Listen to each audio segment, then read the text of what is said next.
সকালে ঘুমিয়ে আছে মেঘ। এমন সময় তার ফোনটা বেজে উঠল। মেঘ ঘুম ঘুম চোখে ফোনটা তুলতেই ওই পাশ থেকে তার গার্লফ্রেন্ড ঋতু বলতে লাগলো, মেঘ, তুমি কোথায় আছো? এখনই আমার বাসায় চলে আসো প্লিজ, আমি আর থাকতে পারছি না। কি হয়েছে ঋতু, এত সকালে ফোন দিয়েছো? আবার কি আবোল তাবোল বলতেছো তুমি? কি হয়েছে সত্যি করে বলো তো আমাকে। আর এত সকালে তোমার বাসায় যাব, তোমার আব্বু আম্মু কি বলবে? দেখো, আমি এসব কিছুই জানি না, তুমি তাড়াতাড়ি আমার বাসায় আসো। আব্বু আম্মু বলতেছে তোমাকে তাড়াতাড়ি বাসায় আসার জন্য। আব্বু আম্মু আমাদের ব্যাপারটা জেনে গেছে। আরেকটা কথা তুমি জানতে পারবে আমাদের বাসায় এসে। কি কথা এখানে বলো। আর তোমার কি হয়েছে, এভাবে কান্না করতেছো কেন? আমি তো তোমার আগামাথা কথা আর কিছুই বুঝতে পারছি না। তুমি আসো আগে, তারপর এসব জানতে পারবে। এসব আমি কিছুই বলতে পারবো না, রাখলাম এখন, বাই, তাড়াতাড়ি আসো। ঋতু ফোনটা কেটে দিল। এদিকে মেঘ একটু চিন্তিত হয়ে পড়ল, কারণ এত সকালে ঋতু তাকে তার বাসায় যেতে বলেছে। এইসব নিয়ে চিন্তা করতে করতে মেঘ বিছানা থেকে উঠে চলে গেল ওয়াশরুমে। ফ্রেশ হয়ে এসে রেডি হয়ে চলে গেল ঋতুদের বাসায়। কলিং বেল দিতেই ঋতুর আম্মু এসে দরজা খুলে দিল। মেঘকে দেখে ঋতুর আম্মু বলতে লাগলো, ভিতরে এসো মেঘলা, তোমার সাথে অনেক কথা আছে। ওপরে ঋতুর রুমে যাও, আমি আসতেছি। ঠিক আছে আন্টি, যাইতেছি। মেঘ ঋতুর রুমে চলে গেল। গিয়ে দেখে ঋতু বিছানায় শুয়ে আছে। পাশে তার বাবা বসে বসে ঋতুর মাথায় হাত বুলিয়ে দিচ্ছে। মেঘ ঋতুর কাছে যেতে ঋতুর আব্বু বলতে লাগলো, মেঘ, তুমি এটা কি করে পারলে আমার মেয়ের জীবনটা নষ্ট করে দিতে? আমাদের সাথে বললে কি আমরা তোমার মা বাবার সাথে কথা বলতে পারতাম না? আজকে তোমার জন্য আমার মেয়ে প্রেগনেন্ট। কি বলতেছেন আঙ্কেল এসব? আমার জন্য ঋতু প্রেগনেন্ট মানে? ঋতু আঙ্কেল এসব কি বলতেছে? সব কিছু কি সত্যি? আর আমি তো তোমার সাথে শারীরিক সম্পর্ক করি নাই যে আমার কারণে তুমি প্রেগনেন্ট হবে। মেঘ, একদম আমার মেয়েকে ধমক দিয়ে কথা বলবে না, বলে দিলাম। এখন তুমি আমার মেয়েকে বিয়ে করবে। যদি বিয়ে না করো তাহলে আমি পুলিশের সহায়তা নিব। কিন্তু আঙ্কেল, যেটা আমি করি নাই কখনো, সেটা আমার উপর আপনারা চাপিয়ে দিচ্ছেন কেন? ঋতু, তুমি কিছু বলছো না কেন? আমি কোনোদিন তোমার সাথে শারীরিক সম্পর্ক করেছি নাকি? দেখো মেঘ, আমি কিছুই জানি না। আমাকে তোমার বিয়ে করতে হবে, তা না হলে আমি তোমার নামে নারী নির্যাতনের মামলা দিব। আর বলবো যে তুমি আমাকে ধর্ষণ করেছো। আঙ্কেল, এসব মিথ্যা কথা বলতেছে। আপনি আমার সাথে মেডিকেলে চলান, তাহলে সব কিছু প্রমাণ হয়ে যাবে। ডিএনএ টেস্ট করিয়ে রিপোর্ট বের করলে যে আমি ঋতুর সাথে এসব কিছুই করি নাই। দেখো মেঘ, আমি এসব কিছুই করতে পারবো না। আমি তোমার বাবাকে এখনই ফোন দিয়ে সব জানাচ্ছি আর বলতেছি যে এখনই আমার বাসায় আসার জন্য। এই বলে মেঘের আব্বুকে ফোন দিল। কিছুক্ষণ পর মেঘের আব্বু আম্মু আসলো। সবাই চুপচাপ সোফায় বসে আছে।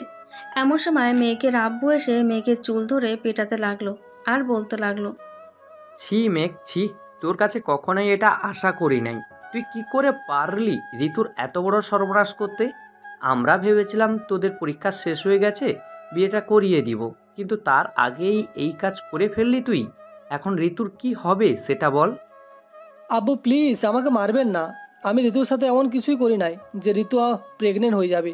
আপনি বিশ্বাস না করলে হাসপাতালে চলেন, ডিএনএ টেস্ট করালেই সব কিছু জানা যাবে। ডিএনএ টেস্টের কোনো দরকার নেই। তুই যে এটা করতে পারবি আমার ভালো করেই জানা আছে। এখনই এই বাড়ি থেকে বের হয়ে যা, তা না হলে পুলিশের হাতে তুলে দিব তোকে ধর্ষণের অপরাধী। আব্বু, আমি কখনোই ভাবতে পারি নাই তোমার মুখে হেটা শুনবো। প্লিজ আব্বু, আমাকে বিশ্বাস করো, আমি এমন কিছুই করি নাই। প্লিজ আব্বু, আমাকে বিশ্বাস করো। এসব বলতে চেয়ে মেঘ তার বাবার পা জড়িয়ে ধরে, কিন্তু আজাদ চৌধুরী তার ছেলের কথা একটুও বিশ্বাস করতে পারছে না। মেঘের বুকে লাথি মেরে সরিয়ে দিল আজাদ চৌধুরী তার কাছ থেকে, আর বলতে লাগলো, তোকে আমি ত্যায্যপুত্র ঘোষণা করলাম। তুই এক্ষুনি এই বাড়ি থেকে চলে যা। তোকে আর কোনো দরকার নেই আমাদের। জাহানারা, তোমার ছেলেকে বলো এক্ষুনি এই বাড়ি থেকে চলে যেতে, আর কোনোদিন যেন তার এই চেহারা আমার সামনে না দেখায়। তুমি একটু হাসপাতালে চলো, মেঘের কথা মতো ডিএনএ টেস্ট করিয়ে দেখো। যদি আমার ছেলে এটা সত্যি করে থাকে তাহলে না হয় মেঘকে এই বাসা থেকে বের করে দিও, তাতে আমার কোনো আপত্তি থাকবে না। দেখো জাহানারা, তোমার ছেলের উপর আমার একটুও বিশ্বাস নেই। তুমি এক্ষুনি চলে যেতে বলো তাকে, তা না হলে আমার চাইতে খারাপ অন্য কেউ হবে না। মেঘ উঠে বাইরে বের হয়ে গেল। ঠোঁট কেটে রক্ত বেরোচ্ছে, কপালে কেটে গেছে। রাস্তাতে মেঘ হাঁটছে আর আশেপাশের মানুষরা হাঁ করে তাকিয়ে আছে। মেঘ কি করবে কিছুই বুঝতে পারছে না। নদীর পাড়ে এসে ফোন দিল নয়নকে। হ্যালো নয়ন, তুই কোথায় আছিস রে? এখনই নদীর পাড়ে চলে আয়, তোর সাথে কিছু কথা আছে রে আমার। কী রে, এমনভাবে কথা বলতেছিস কেন? বাসায় কিছু কি হয়েছে নাকি? আর এখন তুই নদীর পাড়ে কেন? আমাদের বাসায় চলে আয়। না রে, তোদের বাসায় যাব না। পারলে 10,000 টাকা নিয়ে আসিস, একটু দরকার আছে। রাখছি এখন, তাড়াতাড়ি আয়। এই বলে মেঘ তার ফোনটা কেটে দিল। প্রায় 10 মিনিট পর বাইক নিয়ে একটা ছেলে আসলো। তার নাম অয়ন। মেঘের কাছের বন্ধু বলতে একমাত্র নয়ন ছাড়া অন্য কেউ নেই। নয়ন মেঘের পাশে বসে বলতে লাগলো। কী রে, তোর কি হয়েছে? তোর ঠোঁট এবং কপাল থেকে রক্ত পড়তেছে কেন? আমাকে সব কিছু খুলে বল। কি বলবো তোকে, কি বা বলার আছে বল? যাকে গত 4টি বছর ধরে ভীষণ ভালোবেসে এসেছি, আজকে সেই কিনা আমাকে একটা মিথ্যা অপবাদ দিয়ে বের করেছে বাড়ি থেকে। এখন আমি কোথায় যাব, কি করব, কিছুই বুঝতে পারছি না। কি বলতেছিস এইসব? ঋতু তোর সাথে এমন করেছে? চল এখনই আমার সাথে তাদের বাসায় যাব। ওই শালি তোর সাথে এমন করেছে, তাকে দেখে নিব। আর তোকে কয়েকদিন আগেও বলেছি যে রিয়াজের সাথে মেলামেশাটা একটু বেশি করতেছ। তুই তো কিছুই বলিস নাই তাকে। রিয়াজ তো ওর চাচাতো ভাই, রিয়াজের সাথে হয়তো এমন করেছে। যাই হোক, বাদ দে। আমি এই এলাকা ছেড়ে চলে যাব অনেক দূরে, আর কোনোদিন আসবো না এই এলাকায়। এখন তুই কোথায় যাবি সেটা বল। আর ঋতুকে তো আমি দেখে নিব, আজকেই তার ব্যবস্থা করতেছি, দেখে নিস। ঋতুর অবস্থা আমি খারাপ করে ছাড়ব। তোর নামে মিথ্যা অপবাদ দেয়। তোর কিছুই করতে হবে না। ঋতু আমার নামে মিথ্যা অপবাদ দিয়েছে, আল্লাহ দেখবি ঠিক তার শাস্তি দিয়ে দেবে। আমি তাকে কিছুই করব না। আমি ঢাকায় চলে যাব, দেখি ওইখানে গিয়ে পড়ালেখা আর কাজ করতে হবে। তুই তো সাইবার ক্রাইম হ্যাকিং নিয়ে পড়েছিস ঢাকায়। ঢাকায় গেলে ভালো একটা চাকরি করতে পারবি। এই নে, এখানে 15,000 টাকা আছে, আর এই ফোনটা বিক্রি করে কিছু টাকা পাবি। তাতেই তোর 2 মাসের মতো চলে যাবে। ধন্যবাদ বন্ধু। আপন বলতে একমাত্র তুই আমার কষ্টটা বুঝিস। আজ আমার নিজের বাবা মা আমাকে বিশ্বাস করতে পারলো না, পরবর্তীতে কে বিশ্বাস করবে বল? ছাড় তো এইসব, চল তোকে আগে ফার্মেসিতে নিয়ে যাই। আগে তোর ট্রিটমেন্ট করাতে হবে, এরপর না হয় যেখানে যাওয়ার যাস। এই বলে নয়ন মেঘকে নিয়ে চলে যায় ফার্মেসিতে। কিছু মেডিসিন দিয়ে দিল, আর যে জায়গায় বেশি কেটে গেছে ওই জায়গায় ব্যান্ডেজ করে দিল। সকাল গড়িয়ে দুপুর হয়ে গেছে। মেঘ আর নয়ন স্টেশনে বসে আছে। মাইকে ঘোষণা করলো যে ঢাকাগামী তিতাস ট্রেনটি এখনই চট্টগ্রাম 5 নম্বর প্ল্যাটফর্ম থেকে ছেড়ে যাবে। এটা শুনে নয়ন বলতে লাগলো। মেঘ, এইটা দিয়েই চলে যা, আর ট্রেনের অপেক্ষা করতে হবে না। আর গিয়ে ফোন দিস, এই দিকটা আমি দেখে নিব ঋতু আর রিয়াজের। নয়ন, আমার কসম তুই তাদের কিছুই করবি না। ওরা ওদের মতো থাকুক, আমি আমার মতো থাকি। আচ্ছা যাই রে, ট্রেন ছেড়ে দিয়েছে। ঠিক আছে যা, আর গিয়ে ফোন দিস কিন্তু আমাকে। মেঘ ট্রেনে উঠে তার সিট খুঁজতে লাগলো। কিছুক্ষণ খোঁজাখুঁজি করার পর দেখতে পেল যে একটা ভদ্রলোকের সাথে সিটটা পড়েছে। মেঘ তার সিটে গিয়ে দেখে একটা মেয়ে বসে আছে। মেঘের হাতে সিট নাম্বার দেখে ভদ্রলোকটা বলতে লাগলো। এই ছেলে, তোমার সিট নাম্বার তো এইটা, তাই না? জি আঙ্কেল, এটাই আমার সিট নাম্বার। তবে উনি বসেছে, বসুক, আমি না হয় কিছুক্ষণ পর বসবো। তুমি বসো এখানে। ফারিয়ামা, তুই তো সিটে গিয়ে বসে পড়, আমি এখানে আছি। আর কিছু লাগলে আমাকে বলিস। ঠিক আছে আব্বু, তাহলে তুমি বসে থাকো এখানে। এই বলে ফারিহা নামের মেয়েটি চলে গেল তার মায়ের কাছে। তার সিটে বসে পড়ল। এদিকে মেঘ তার সিটে বসে চোখ দুটো বন্ধ করে ভাবছে সে ঢাকায় গিয়ে কী করবে, কোথায় থাকবে, চাকরি কি করে পাবে। এসব হাজারো চিন্তা মেঘের মাথায় ঘুরপাক খাচ্ছিল। এমন সময় পাশের সিটের ভদ্রলোকটা বলে উঠল। এই ছেলে, তুমি কি ঢাকায় যাবে নাকি? আর ওইখানে কে আছে তোমার? ঢাকা যাব, তবে ওইখানে কেউ নেই আমার, একটা চাকরি করতে যাব। ও আচ্ছা, তা তোমার কপাল এবং ঠোঁট কাটলো কি করে? কারোর সাথে মারামারি করেছো নাকি? না আঙ্কেল, কারোর সাথে মারামারি করি নাই। আসলে কি বলবো, আপনাকে বলতেও লজ্জা করতেছে। বলো আমাকে সব কিছু, আমি তো তোমার বাবার মতো, তাই না? তবে আমার মা বাবা আমাকে বিশ্বাস করতে পারে নাই। আপনি আমাকে বিশ্বাস করবেন কি করে? তাই না বলাটাই বেটার। আমি অল্পতেই মানুষকে বিশ্বাস করে ফেলি, তাই তুমি বলো সব কিছু খুলে। আর তোমাকে দেখে মনে হচ্ছে তুমি কোনো খারাপ কাজ করতে পারো না কখনোই। তাহলে শুনেন আমার সাথে কি ঘটেছে। এটা বলে মেঘ সব কিছু বলা শুরু করলো। মেঘের কথা শুনে আশেপাশের কয়েকজন লোক চলে আসলো মেঘের কাছে।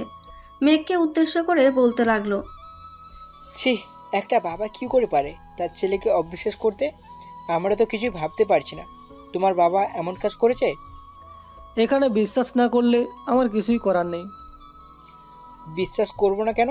তবে ওই মেয়েটার কি হবে এখন? তার চাচাতো ভাইয়ের সাথে হয়তো বিয়ে বসবে, কারণ তার সাথে এইসব কাজ করে মাঝখান দিয়ে আমাকে ফাঁসিয়ে দিয়েছে।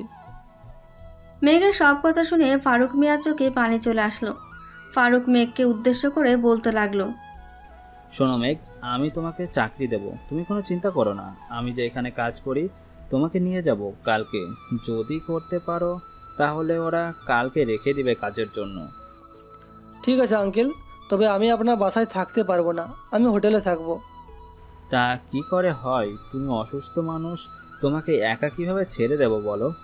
তুমি আমাদের সাথে থাকবে আজকে থেকে, তোমার সকল দায়িত্ব আমার। না আঙ্কেল, আমি আমার নিজের পায়ে দাঁড়াতে চাই। একদিন আব্বু আম্মু সত্যিটা জানবে, সেই দিন আমার খোঁজ করবে, আমি জানি। ওই দিন আমি আমার আব্বু আম্মুর সামনে গিয়ে দাঁড়াবো। ঠিক আছে, তবে আজকের রাতটা আমাদের বাসায় থাকো। সকালে না হয় অফিসে কাজ পেয়ে গেলে ওইখানে থেকেই থাকার একটা রুম দিবে থাকার জন্য, তুমি থাকতে পারবে। ঠিক আছে আঙ্কেল, আপনি যেটা বলবেন সেটাই হবে। এই বলে ভদ্রলোকটার সাথে মেঘ কথা বলতে লাগলো। 5 ঘন্টা পর ট্রেন কমলাপুর রেলওয়ে স্টেশনে এসে থামতেই সবাই নেমে গেল। মেঘ ফারুক মিয়ার সাথে চলে গেল তার বাসায়। মস্ত বড় একটা বাড়ি এটা। দেখে মেঘ বলতে লাগলো, আঙ্কেল, এইটা কি আপনার বাড়ি? এইটা আমার বাড়ি, চলো ভিতরে যাই। ফারুক মিয়া সবাইকে নিয়ে ভেতরে চলে গেল। বাইরে দিয়ে দেখতে যেমন সুন্দর, ঠিক ভেতরটাও অনেকটা সুন্দর। ফারিয়া মা, মেঘকে তোর পাশের রুমটা দেখিয়ে দিয়ে আয়। ঠিক আছে আব্বু, আপনি আসেন আমার সাথে উপরে। ফারিয়ার পিছু পিছু মেঘ যেতে লাগলো। একটা রুমের সামনে এসে ফারিয়া মেঘকে উদ্দেশ্য করে বলতে লাগলো, এই রুমটা আপনার, ভেতরে যান। মেঘ ভেতরে চলে গেল। ফ্রেশ হয়ে বসে আছে এমন সময় ফারুক মিয়া তার রুমে প্রবেশ করতে করতে বলতে লাগলো, মেঘ চলো, আমরা বাইরে থেকে খাবার কিনে নিয়ে আসি। আজকে আর বাসায় রান্না হবে না, বাইরে থেকেই কিনে এনে খেতে হবে। আঙ্কেল আপনি যান, আমি এখন খাবার খাবো না, আমার ক্ষুধা নেই। তুমি বললেই তো আর হলো না, তোমাকে দেখেই তো ক্ষুধার্ত মনে হচ্ছে। চলো তো, বেশি কথা না বলে। ফারুকের সাথে মেঘ চলে গেল বাইরে। এদিকে ফারিয়া তার মায়ের সাথে বসে কথা বলছে। এমন সময় ফারিয়া বলে উঠল, আম্মু, ওই ছেলেটাকে এই বাসায় রেখেছে, যদি কোনো কিছু নিয়ে পালিয়ে যায় তখন কি হবে? পরে তো আমাকে বলবে সব আমার জন্য হয়েছে। না, কিছু বলবো না। আর ছেলেটা ওই রকম না যে এই বাড়ি থেকে চুরি করে পালিয়ে যাবে। দেখিস নাই ছেলেটার নামে কত বড় মিথ্যা অপবাদ দিয়েছিস সবাই। দেখেছি, তবে এই ছেলেকে আমার রুমে ভুলেও পাঠাবে না। ওই ছেলেটার মুখ আমি দেখতে চাই না। ঠিক আছে, মেঘ তোর রুমে যাবে না, তুই যা এখান থেকে। মেঘ আর ফারুক সাহেব দোকান থেকে সবার জন্য বিরিয়ানি নিয়ে আসলো। কলিং বেল দিতেই ফারিয়ার আম্মু এসে দরজা খুলে দেয়। এই নাও, সবার জন্য খাবার নিয়ে এসেছি, খাবারগুলো রেডি করো। মেঘ যাও, তুমি ফ্রেশ হয়ে আসো, আমি নিচে আছি। ঠিক আছে আঙ্কেল, যাইতেছি। মেঘ চলে গেল তার রুমে। ফ্রেশ হয়ে নিচে নামতেই দেখতে পেল ফারিয়া বাবার টেবিলে বসে আছে। মেঘ টেবিলের কাছে যেতেই ফারিয়া চেয়ার থেকে উঠে বলতে লাগলো, আম্মু, আমি আর খাবো না, আমার ক্ষুধা নেই। কি হয়েছে ফারিয়া মা? ফারিয়ায় এমনভাবে চলে গেল কেন খাবার না খেয়ে? তোমার মেয়েই ভালো জানে কেন চলে গেছে। তোমরা খাবার খেয়ে নাও, যার খাবারের ইচ্ছে থাকবে সে নিজেই এসে খাবার খাবে রাতে। মেঘ চুপচাপ খাওয়া দাওয়া করে চলে গেল তার রুমে। রাতে ঘুমিয়ে আছে এমন সময় মেঘের শরীরের ওপর কে যেন পানি ঢেলে দিল। মেঘ বিছানা থেকে ধরফড়িয়ে উঠে পড়ল। সামনে তাকাতেই দেখতে পেল ফারিয়া দাঁড়িয়ে আছে। আপনি আমাকে ভিজিয়ে দিয়েছেন কেন? আমি কি আপনার সাথে কোনো অন্যায় করেছি আপু? তোর জন্য আজকে আমি আমার মায়ের কাছে বকা খেয়েছি। কোথাকার এক ছেলে এসে আমার কপালে জুটেছে। আর আব্বু আম্মু কেমন, ওরা কিচ্ছু না জেনে না শুনে একটা মানুষকে ঘরে নিয়ে আসে। ফারিয়া এইসব বলে চলে গেল। এদিকে মেঘ বিছানা থেকে চাদরটা উঠিয়ে ব্যালকনিতে ঝুলিয়ে দিল, যাতে করে শুকিয়ে যায়। সকালে ফারিয়ার মা মেঘের রুমে ঢুকে এমন অবস্থা থেকে বলতে লাগলো, মেঘ, এইসব কিভাবে হলো? আসলে আন্টি কীভাবে যে বলি, কালকে রাতে ঘুমিয়েছিলাম, ফারিয়া আপু এসে আমার উপর পানি ঢেলে দেয়। পরে আমি কোনো রকম পানিগুলো মুছে ফেলি। আমার এই বাড়িতে আসাটা উচিত হয় নাই। আমি চলে যাব আজকেই। এই বাড়িতে তোমাকে আমরা নিয়ে এসেছি। ফারিয়া যদি বেশি কিছু বলে তাহলে তোমার আঙ্কেলকে বলবে, তাহলে তোমার আঙ্কেল ফারিয়াকে শাস্তি দেবে। কাউকে শাস্তি দেওয়ার কোনো দরকার নেই আন্টি। আঙ্কেল উঠেছে নাকি ওনার সাথে কিছু কথা বলতাম। তুমি নিচে যাও, আমি ঘরটা ঝাড়ু দিয়ে আসছি। পুরো ঘরে পানি জমে আছে। মেঘ চলে গেল নিচে। এসে থেকে ফারিয়ার বাবা বসে বসে খবরের কাগজ পড়ছে। মেঘকে দেখে জিজ্ঞেস করতে লাগলো, কি হয়েছে মেঘ, তুমি এত সকালে ঘুম থেকে উঠে গেলে যে? ফারিয়া কিছু করেছে নাকি? না আঙ্কেল, কিছু করে নাই। আমাকে কাজে নিয়ে যাবেন কবে? যদি একটু বলতেন খুব ভালো হতো। বাসায় বসে থাকতে ভালো লাগে না। আজকেই নিয়ে যাব তোমাকে, তবে সেখানে যাবে ভয় পেলে চলবে না। আশেপাশে যাই হয়ে যাক না কেন, তুমি চুপচাপ বসে থাকবে। ঠিক আছে আঙ্কেল, তাহলে আমি রেডি হয়ে আসি। আপনি বসেন একটু এইখানে। আচ্ছা যাও, তাহলে আমিও রেডি হয়ে নিচ্ছি। মেঘ চলে গেল তার রুমে। ফ্রেশ হয়ে এসে সোফায় বসতেই ফারুক সাহেব আসলো। মেঘকে দেখে বলতে লাগলো, মেঘ চলো, এখন আমরা যাই। আর তোমার সকল কিছু নিয়ে নাও। ওইখানে থেকে 2 মাসের মধ্যে আর আসা যাওয়া হবে না তোমার। কিন্তু আঙ্কেল, আমাকে কি কাজ করতে দিবেন যে আমি বাইরে বের হতে পারবো না? গেলেই বুঝতে পারবে কি কাজ করবে তুমি। তবে তোমাকে এমন একটা মানুষ তৈরি করব, শত্রুরা ভয় পাবে, তবে গরিবরা তোমাকে নিয়ে গর্ব করবে। তুমি তোমার মা বাবাকেও দেখিয়ে দিতে পারবে যে তুমি এই কাজটা করো না। তোমার ওপর থেকে মিথ্যা অপবাদ তুমি সরাতে চাও না নাকি? চাই, কিন্তু আঙ্কেল আমি আমার উপর থেকে মিথ্যা অপবাদ সরাবো কি করে?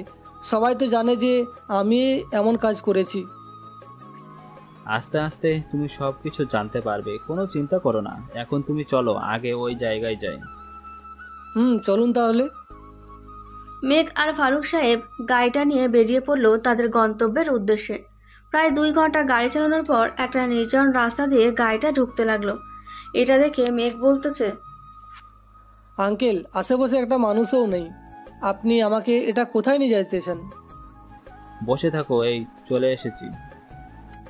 ফারুক সাহেব আরও 5 মিনিট ড্রাইভ করার পর বড় একটা পুরনো বাড়ির সামনে এসে দাঁড়ালো। আশেপাশে কেউ নেই, জনবহুল এলাকা। মেঘ গাড়ি থেকে নেমে ফারুক সাহেবের সাথে বাড়ির ভেতরে ঢুকতে লাগলো। দরজার সামনে এসে দাঁড়াতেই অটোমেটিক দরজাটা খুলে গেল।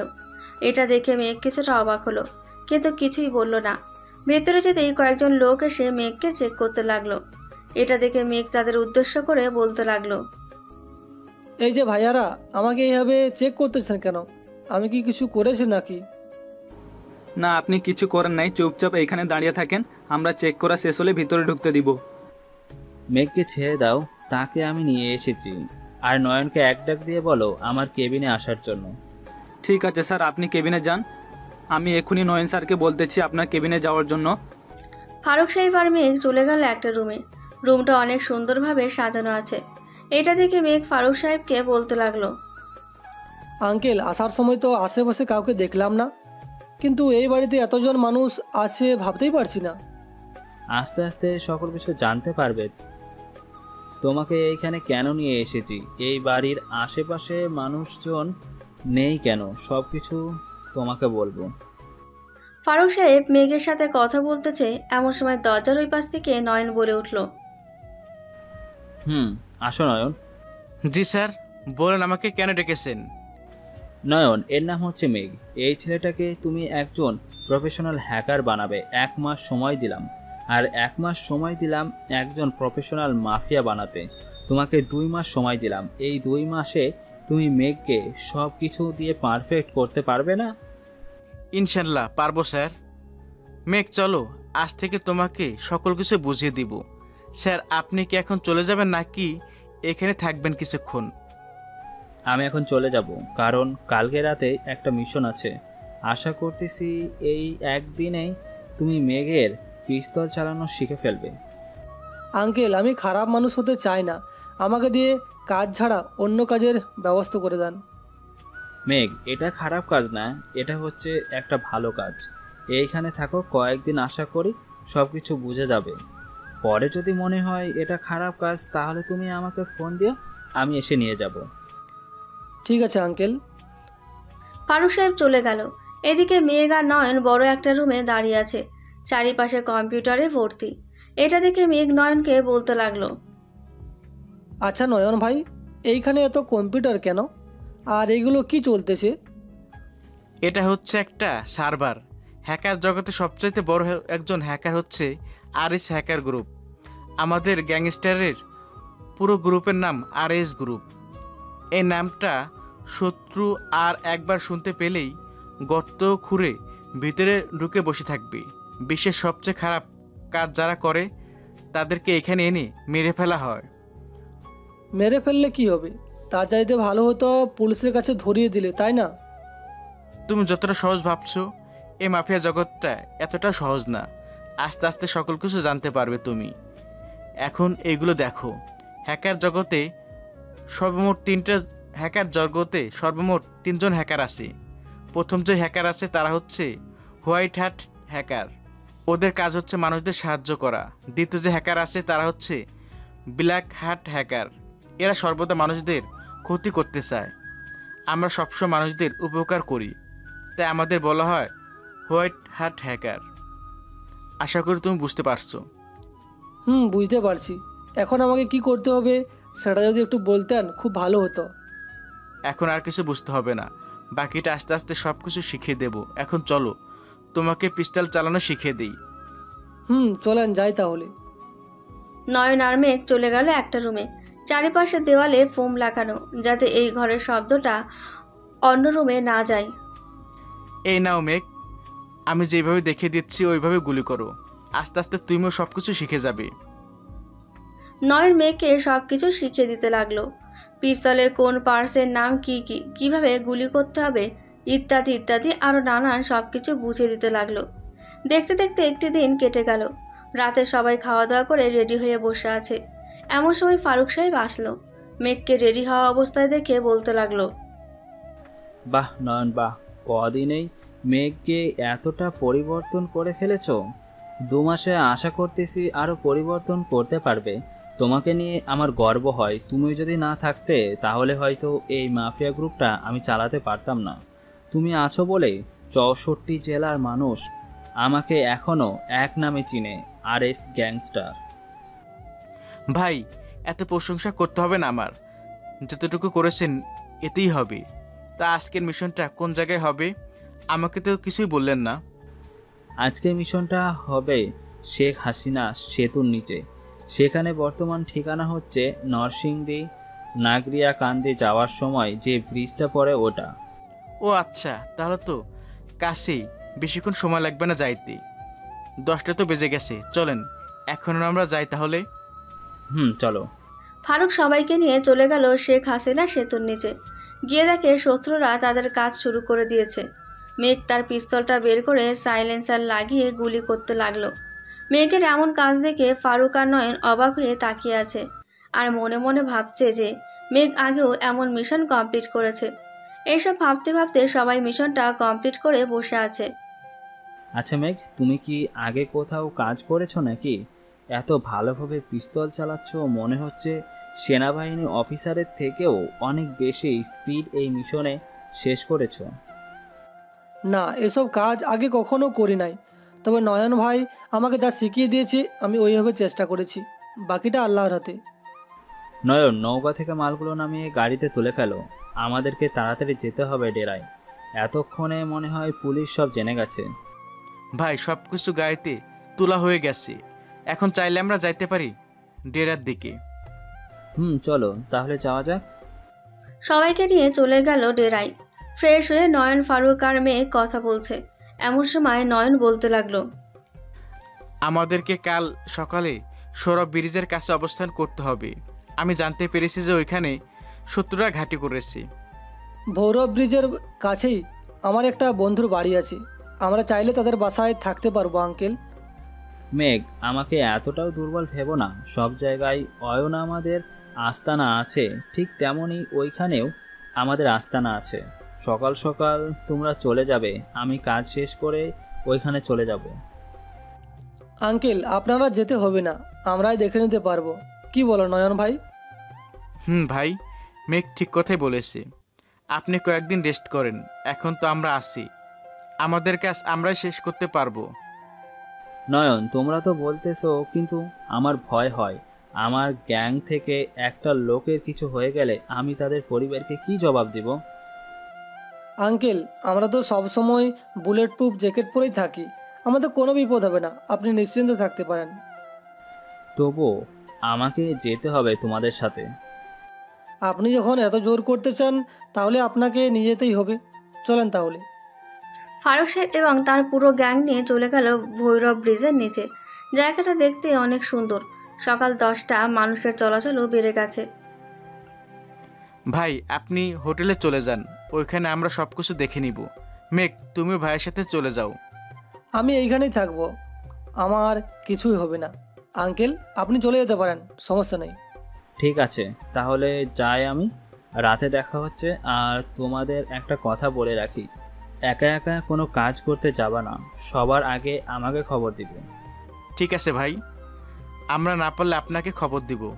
এখন আপনি যেতে পারেন। ফারুক সাহেব চলে গেল। এইদিকে নয়ন তার গ্যাং নিয়ে ব্রিজের ওপরে বসে আছে। এমন সময় কয়েকটা গাড়ি দেখতে পেল। নয়ন তাদের লোকদের ইশারা করতে সবাই গাড়িগুলো থামিয়ে দিল। এই আপনারা গাড়ি আটকিয়ে দাঁড়িয়ে আছেন কেন? সামনে থেকে সরেন, আমাদের তাড়াতাড়ি যেতে হবে মালগুলো নিয়ে। তা তো নিয়ে যেতে পারবেন, দেখি আপনারা কি মাল নিয়ে যাইতেছেন। এই বলে নয়ন গাড়ির গেটটা খুলতেই দেখতে পেল ভেতরে মেয়েদেরকে বক্সে করে রাখা হয়েছে। এটা দেখে নয়ন মেঘকে উদ্দেশ্য করে বলতে লাগলো, মেঘ, কোনোভাবেই ড্রাইভারদের ছেড়ে দিবে না, ভিতরে মেয়ে রাখা আছে। বাকি যে গাড়িগুলো আছে গাড়ির ড্রাইভারদের ধরে নিয়ে আসো। ঠিক আছে ভাই, আমরা এখনই যাইতেছি। কয়েকজন চলে গেল। বাকিরা গাড়ির কাছে গিয়ে দেখতে পেল গাড়িতে ড্রাইভার নেই, পালিয়ে গেছে। নয়ন ভাই, ড্রাইভার পালিয়ে গেছে, এই গাড়িগুলো কি করব এখন আমরা? মেঘ, তুমি সবাইকে নিয়ে ডেরায় চলে যাও, আমি ওইদিকে আসি, বাকিটা আমি একাই দেখে নিতে পারবো। না ভাই, আপনার সাথে আরও কয়েকজনকে রেখে দেন, আমার সাথে 5 জন গেলেই চলবে। এই তোমরা বাকি গাড়িগুলো নিয়ে আসো, আমি এই গাড়িটা নিয়ে যাইছি। ঠিক আছে ভাই, আপনি যান, আমরা আপনার পিছনে পিছনে আসতেছি। মেঘ গাড়িটা স্টার্ট দিয়ে ড্রাইভ করতে লাগলো। কিছুক্ষণের মধ্যে সবাই চলে গেল তাদের ডেরায়। মেঘ সবাইকে উদ্দেশ্য করে বলতে লাগলো, সবাই মেয়েগুলোকে নিচে নামিয়ে ওদের জ্ঞান ফেরাও, বাকিটা আমি দেখতেছি কি করা যায়। ঠিক আছে ভাই, আমরা এখনই নিচে নামছি, আপনি বসে থাকেন চেয়ারে। মেঘ বসে না থেকে সবার সাথে সাহায্য করতে লাগলো। কিছুক্ষণের মধ্যে সবার জ্ঞান ফিরে আসলো। যেই মেয়েগুলো এই দিক ওই দিক পালাতে যাবে, এমন সময় মেঘ বলতে লাগলো, আপনাদের বাঁচিয়েছি আমরা, এবং আপনাদেরকে বাড়িতে পৌঁছে দিয়ে আসবে আমাদের লোকজন। আমরা কিভাবে বুঝবো আপনারা আমাদের বাঁচিয়েছেন? আর আমাদেরকে বাড়িতে দিয়ে আসার নাম করে তো বিক্রিও করে দিতে পারেন। আপুরে একটু উপরে সাইনবোর্ডের দিকে তাকিয়ে দেখেন, আমরা কার লোক, আশা করি আপনারা চিনে যাবেন। আপনারা আরএস গ্যাংস্টারের লোক? আমরা আরএস গ্যাংস্টারের লোক। এখন চুপচাপ এইখানে বসে থাকেন, আর যদি ক্ষুধা লাগে পাশে দেখেন রান্নাঘর আছে, সবাই মিলে রান্না করে খাওয়া দাওয়া করেন। এই তোমরা সকল কিছু দেখিয়ে দাও ওদের। ফারুক সাহেবের লোকেরা সব কিছু দেখিয়ে দিতে লাগলো। এদিকে মেঘ তার কেবিনে বসে আছে। এমন সময় বাইরে থেকে মেঘের নাম ধরে মেয়ে কণ্ঠে ডাকতে লাগলো। এটা শুনে মেঘ বাইরে যেতে দেখতে পেল তার এক্স গার্লফ্রেন্ডের বান্ধবী এইখানে। শাহিনা আপু, আপনি এইখানে কি করে আসলেন? আমাকে কিডন্যাপ করা হয়েছিল, কিন্তু আপনি এইখানে কেন? আর ঋতুর তো বিয়ে হয়ে গেছে, আপনি কিছুই জানেন না নাকি? সব কিছুই জানি শাহিনা আপু, আপনাকে কীভাবে যে বলবো বুঝে উঠতে পারছি না। ঋতু আমাকে মিথ্যা অপবাদ দিয়ে বাড়ি থেকে বের করে দিয়েছে। যে মেয়ের হাত ছাড়া অন্য কোনো জায়গায় স্পর্শ করি নাই, ওই মেয়েই বলেছে যে আমি তাকে ধর্ষণ করেছি। ছি ঋতু, এতটা নিচে নামতে পারে আগে কখনোই ভাবতে পারি নাই। আপনাকে মিথ্যা অপবাদ দেওয়ার ফল পাবে সে একদিন না একদিন। আমি এটাই চাই, আল্লাহ যেন এই মিথ্যা অপবাদ থেকে আমাকে বের করে নেয়। আপনি খাবার খেয়ে নেন, আপনাকে বাড়িতে পৌঁছে দিয়ে আসবো আমি। ঠিক আছে। আর এইখানে কতদিন হয়েছে আপনি এসেছেন? বেশি দিন হয় নাই, তবে আগের থেকে এইখানে খুব ভালো আছি। ভাই এই নেন, ফারুক ভাই ফোন দিচ্ছে। আসসালামু আলাইকুম আঙ্কেল। ওয়ালাইকুম আসসালাম। মেঘ, তুমি এক কাজ করো, সবাইকে সবার বাড়িতে পৌঁছে দিয়ে আসো। আমার কয়েকজন লোককে বলবে, ওরা আমার বাসগুলো নিয়ে আসবে। ঠিক আছে আঙ্কেল, আপনি কখন আসবেন ডেরায়? আমি আর যাব না, এখন তোমাকেই আস্তে আস্তে সকল কিছু দেখতে হবে। আশা করতেছি আমার জায়গায় তোমাকে বসাবো। কিন্তু আঙ্কেল, নয়ন ভাই তো অনেক দিন ধরে আছে, তাকে বসিয়ে দিলেই তো পারেন। আমার থেকে বেশি তো নয়ন ভাই বুঝবে এইসব। নয়নকে আরও আগে থেকে বলেছি, সে এই বসতে চায় না, এমনিতেই কাজ করবে আমার হয়ে। এখন তোমাকে যেটা বলেছি ওইটাই করো। আমি দেখি এ কদিনে কাজ শেষ হলে একবার ঘুরে আসতে পারি ডেরা থেকে। ঠিক আছে আঙ্কেল, আসেন তাহলে, এখন রাখছি। এই বলে মেঘ ফোনটা কেটে দিল। সকলে খাওয়া দাওয়া করে গাড়িতে বসে আছে।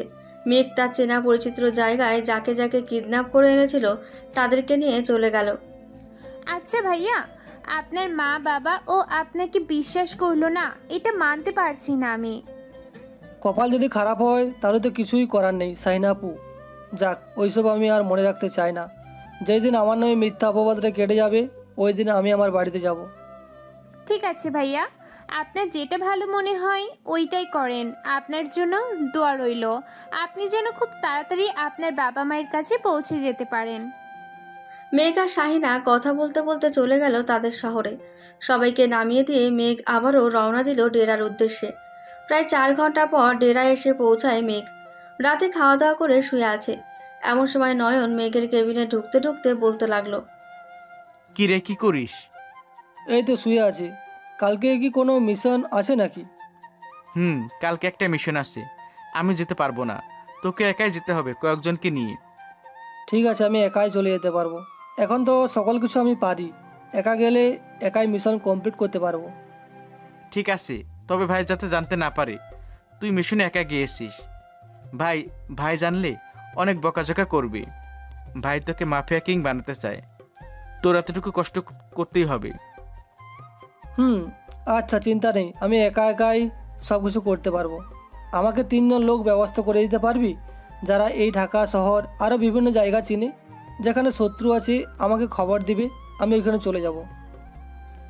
কিছু লাগবে না, আমি তোকে একটা জিনিস দিয়ে দেব, এইটার সাহায্যে তুই সব কিছু জানতে পারবি। তবে এখন বেশি হচ্ছে নারী পাচার, বাংলাদেশ থেকে যাতে একটা মেয়ে পাচার না হতে পারে সেদিকে খেয়াল রাখবি। আর আমাকে ভাই বলে ডাকতে হবে না, নাম ধরে ডাকলেই হবে। ঠিক আছে, এখন তাহলে আমি ঘুমাচ্ছি, কালকে কথা হবে তোর সাথে। নয়ন চলে গেল। এদিকে মেঘ তার ফোনে অ্যালার্ম দিয়ে ঘুমোতে চলে যায়। সকাল 10টা ঘুম ভাঙলো নয়নের ডাকে। এই মেঘ, আর কত ঘুমাবি রে? সকাল তো হয়ে এসেছে, এখন ঘুম থেকে ওঠ, আবার তো যেতে হবে তোকে। উঠতেছি, তুই যা। নয়ন আর কিছু না বলে চলে গেল বাইরে। মেঘ বিছানা থেকে উঠে ফ্রেশ হয়ে বাইরে আসতেই দেখতে পেল কয়েকজন লোক দাঁড়িয়ে আছে। তাদের দেখে বলতে লাগলো, এই নয়ন, এরা কারা? আগে তো কখনোই দেখি নাই ওদের, কোথা থেকে এসছে? ওরা হচ্ছে আমাদের গুপ্তচর, সকল খবর ওরা এনে দেয় আমাদের। ফারহাদ, দাউদ, ইউনুস, আমাদের নতুন লিডার হচ্ছে মেঘ। আজ থেকে মেঘকে তোরা সকল খবর দিবি। কিন্তু ফারুক ভাইয়ের কি হয়েছে? উনি তো মাঝে মধ্যে ডেরায় আসে, হঠাৎ তিনি তার আসন ছেড়ে দিয়েছে, বুঝলাম না কিছু। ভাইয়ের বয়স হয়ে গেছে, তাই ফারুক ভাই ঠিক করেছে যে মেঘ তার আসন গ্রহণ করবে। ও আচ্ছা, তো ভাই আপনি খাবার খেয়ে নেন, আমরা আবার 3 দিনের মিশনে চলে যাব আপনাকে নিয়ে। তোমরাও খাওয়া দাওয়া করে নাও। নয়ন, আমার সাথে কোথায় কে কে যাবে রে? তোর সাথে আরো 5 জন যাবে, প্রফেশনাল স্নাইপার শুটার ওরা ঠিক তোর মতোই কাজ করে সবসময়। ও আচ্ছা, তাহলে চলবে, আমরা 6 জনে সব কিছু করতে পারবো।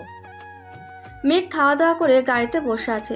এমন সময় ফারহান ড্রাইভিং সিটে বসতে বসতে বলতে লাগলো, ভাই আমরা 3 দিনের জন্য যাচ্ছি, আপনি সকল কিছু সাথে নিয়ে নেন। 3 দিনের আগে যদি আমরা মিশন কমপ্লিট করতে পারি তাহলে চলে আসব। ফারহান, তুমি চিন্তা করো না, ইনশাল্লাহ 3 দিনের মধ্যে আমি সকল কিছু কমপ্লিট করে ফেলবো। আর তোমার আনুমানিক কতজন মেয়ে পাচার হতে পারে ওই 3 দিনে? আমার জানা মতে 2000+ মেয়ে পাচার হয়ে আসতে পারে। আমার লোকেরা এখনও লেগে আছে তাদের পিছনে, সব খবর জানতে পারবো কিছুক্ষণের মধ্যে। আমরা তো 6 জন যাইতেছি, শত্রুটা যদি 3 জায়গায় আসন গ্রহণ করে তাহলে আমাদের 3টা ভোগ করতে হবে। ফারহান, তুমিও তো তাদের সাথে থেকো, আমি একাই একটা মিশন কমপ্লিট করতে পারবো। আমি না হয় থাকলাম, কিন্তু আপনাকে একলা কোনোভাবেই দেওয়া যাবে না, কারণ আপনার কিছু হয়ে গেলে ফারুক ভাইকে আমরা কি জবাব দেব? এই দুনিয়াতে আমার আপন বলতে কেউ নেই ফারহান, আমি যদি মরেও যাই তাহলে আমার লাশ দাফন হবে কিনা জানি না। এসব কথা বলবেন না ভাই, আপনি আমার বড় ভাই, আমরা সব সময় আপনার পাশে আছি। ওরা 5 জন একসাথে থাকবে, আমি আর আপনি একসাথে থাকবো। আচ্ছা, আগে দেখো তোমার খবরই কি বলে। যদি মিশন 3টা একদিনই হয় তাহলে ওরা 3 জায়গায় দখল করবে, আর যদি 3টা 3 দিনে হয় তাহলে আমাদের জন্য ভালো হবে। ওই তো ওর নাম নিতে না নিতেই ফোন চলে আসলো। হ্যাঁ তানভীর। ফারহান ভাই, শুক্ররা আপনার 3 দিনে 3টা মিশন করবে। আজকের মিশনটা যেই জায়গায় বলেছিলাম ওই জায়গায় হবে, আর বাকি 2টা সিনেশাপুর এলাকায় হবে, আর একটা হবে অষ্টগ্রাম, যেটা ঢাকার বাইরে। ধন্যবাদ তোমাকে তানভীর, আরও যদি কিছু ইনফরমেশন পাও তাহলে আমাকে সাথে সাথে ফোন দিয়ে জানাবে। ঠিক আছে ভাই, আমি সাথে সাথে আপনাকে ফোন দিয়ে জানাবো। এখন রাখি। এই বলে তানভীর ফোনটা কেটে দিল। এদিকে মেঘ তাদের লোকেশনে পৌঁছে যেতেই বলতে লাগলো, ফারহান, গাড়িটা এক জায়গায় লুকিয়ে রাখো যাতে কেউ না দেখতে পায়। ভাই, গাড়ি এমনিতেই অদৃশ্য হয়ে যাবে। এই গাড়িটা আপনাকে ফারুক ভাই 10 কোটি টাকা দিয়ে বানিয়েছে। এত টাকা দিয়ে একটা গাড়ি বানানোর কি দরকার ছিল? সাধারণ একটা গাড়ি কিনলেই চলতো। আপনি যেটা ভাবছেন এইটা সেই রকম গাড়ি না। আমরা যদি বিপদে পড়ি এই গাড়িটা আমাদের বাঁচাবে। বলতে গেলে এক কথায় এই গাড়িটা রোবট হয়ে যাবে। কি বলতেছিস এইসব? তাহলে তো এর পাওয়ার দেখতেই হয় একদিন। এখন আমরা কোথায় থাকবো সেটা ব্যবস্থা কর। সামনে একটা পুরনো বাড়ি আছে, ওই বাড়িতেই আমরা থাকবো। রাতে ওরা আসলে ওর পর একটা ব্যবস্থা করা যাবে। সবাই চলে গেল ওই বাড়ির ভেতরে। দেখতে দেখতে প্রায় সন্ধ্যা হয়ে আসলো। মেঘ বাইরে দাঁড়িয়ে আশপাশটা দেখে নিল। এই ফারহান, তোরা একটু এদিকে আয় তো। ওই যে কিছুটা দূরে কি যেন দেখা যাচ্ছে, দূরবীক্ষণ যন্ত্রটা নিয়ে আয় তো দেখি। এই নেন ভাই। মেঘ দূরবীক্ষণ যন্ত্রটা দিয়ে দেখতে লাগলো সামনে কি আছে। দেখা শেষ হতেই মেঘ বলতে লাগলো, সবাই রেডি হয়ে নাও, ওরা চলে এসেছে। আমাদেরকেও এখন মাঠে নামতে হবে, তা না হলে ওরা ওদের কাজ শেষ করে পালিয়ে যাবে। ভাই আর একটু সন্ধ্যা হোক। আমার খবরই বলেছে যে 5টা গাড়ি আসবে। 5টা গাড়ি তো সর্বোচ্চ 500 মেয়ে তো থাকবেই। সন্ধ্যা হয়ে আসতেই সবাই রেডি হয়ে চলে গেল ওইখানে। মেঘ তার 2 হাতে পিস্তল 2টা নিয়ে গুলি করতে লাগলো। অন্যদিকে বাকিরাও গুলি করতেছে। আচমকা গুলি আসাতে তাদের অনেকেই মারা গেল। দেখতে দেখতে মিশনটা প্রায় 2 ঘন্টা চলতে লাগলো। ফারহান, তোরা এই দিকটা দেখিস, আমি পিছন দিক দিয়ে শত্রুর লিডারদের ধরে আনি। এখন না ধরলে ওরা নদীপথে পালিয়ে যেতে পারে। ঠিক আছে ভাই, সাবধানে যাবেন। মেঘ পেছন দিক দিয়ে ঘুরে চলে গেল তাদের কাছে।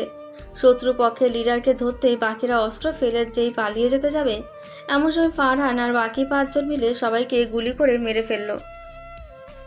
এই তোরা আমাকে ছেড়ে দে। আর কারা তোরা? আমাদের উপর হামলা করেছিস কেন? আমরা তোর বাপ আরএস গ্যাংস্টার। এই গ্রুপটাকে নিশ্চয়ই তোরা চিনতে পারছিস। এখন বল, তোদের আর 2টা দল কোন দিক দিয়ে আছে? আমাকে মেরে ফেললেও আমি বলবো না ওরা কোথায় আছে। আর তোদের বসকে বল আমার সামনে আসতে। তোদের বস আমাকে দেখলে ভয়ে হিসু করে দেবে। তোর সামনে দাঁড়িয়ে আছে আরএস গ্যাংস্টারের লিডার। তুই তো বললি তোকে দেখলেই হিসু করে দিব। তুই তো আমার হাতেই বন্দি আছিস, তোকে চাইলেই তো মেরে ফেলতে পারি আমি। আমাকে মারা এত সহজ না। আমি চাইলে এখান থেকে এখনই চলে যেতে পারি। ফারহান, তুই তোর বসকে আমার আসল পরিচয়টা বলে দে।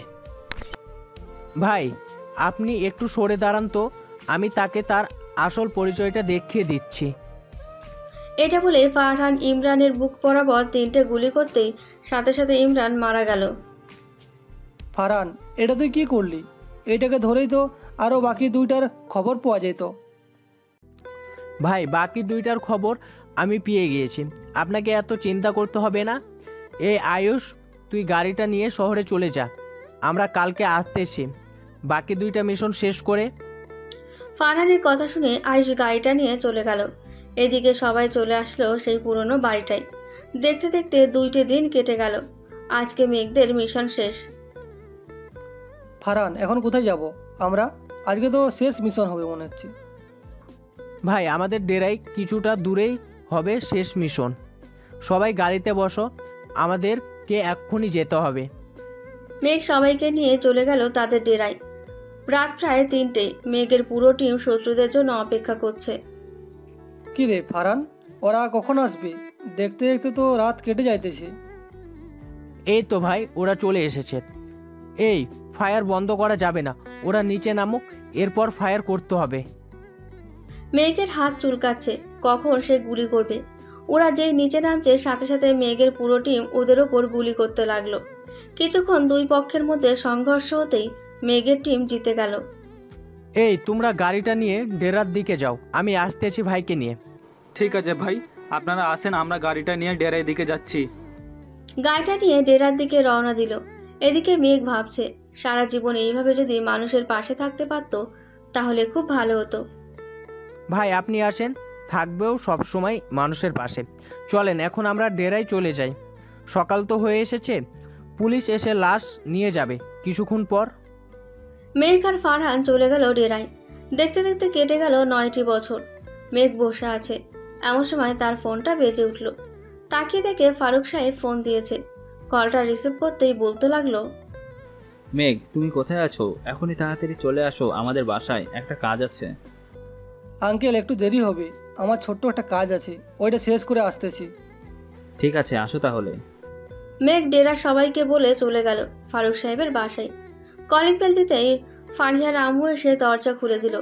মেঘকে দেখে বলতে লাগলো, আরে মেঘ, তুমি আবার এতদিন পরে আসলে? যাক, ভালোই হলো, ভেতরে এসো।